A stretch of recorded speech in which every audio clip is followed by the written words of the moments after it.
आणि नंतर ना असं पिठी लावून त्याला साईडनी ना असं दाबत जायचं, असं असं असं असं असं असं असं दाबत जायचं. दाबलं ना की मग हे असं पातळ हे होतं. आता काय करायचं, परत एकदा थोडीशी पिठी लावायची.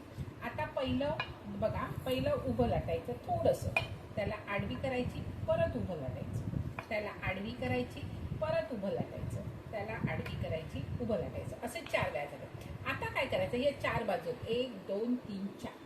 आता ही बाजू लेफ्टला टाकायची, नंतर त्याच्या समोरची बाजू लेफ्टला टाकायची, नंतर ही बाजू लेफ्टला टाकायची आणि ही बाजू लेफ्टला टाकायची. आता बघा, पहिली मी ही बाजू लेफ्टला टाकते, टाकली, हे केली.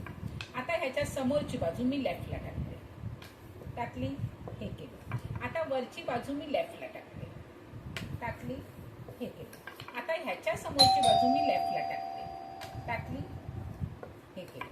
आता काय करायचं, एक थोडंसं पिठी लावून असं सगळं इव्हन करून घ्यायचे, साईड्स अशा इव्हन करून घ्यायचे. झाले, दॅट्स इट.